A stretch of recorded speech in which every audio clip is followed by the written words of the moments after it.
So Grow Heathrow is a community market garden that's been occupied by third runway activists and local residents of the Heathrow villages since 2010, about 4.5 years ago.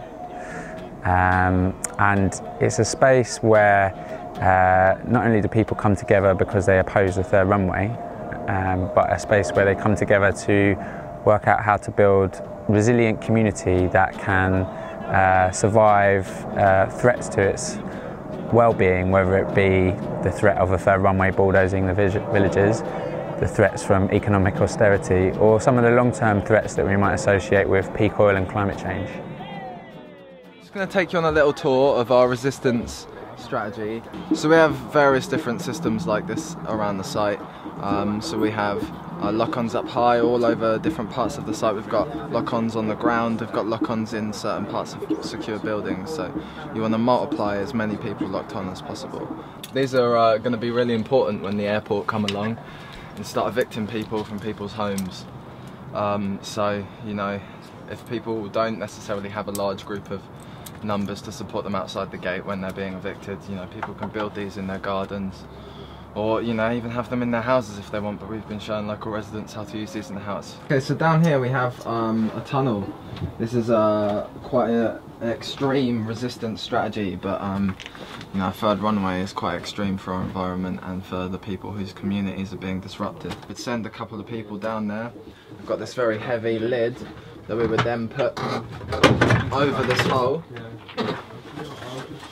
Essentially we'd have someone lock on over the top of this once we slot this in.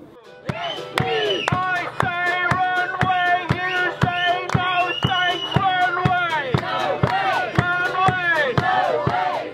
My whole life has been here, and I'm thanking people for actually coming into these villages and doing what many of us aren't able to do. Local residents who've lived here in communities which they value and which they will fight for all their lives.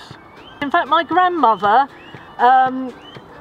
it's a sad thing, but it's very sad. It's just she would rather committed suicide than leave this village. The mix of people who stopped the third runway last time round and who I'm confident will stop the third runway if they're ever daft to try it again.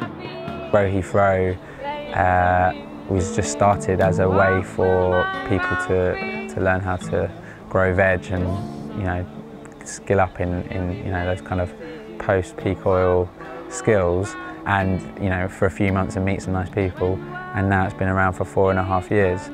So those kind of tactics of resisting eviction through peaceful direct action are part of the heart of this movement, and those are some of the ideas that have been spread to the local villages, and the sort of things that we might see if the government decides to go ahead and build the third runway.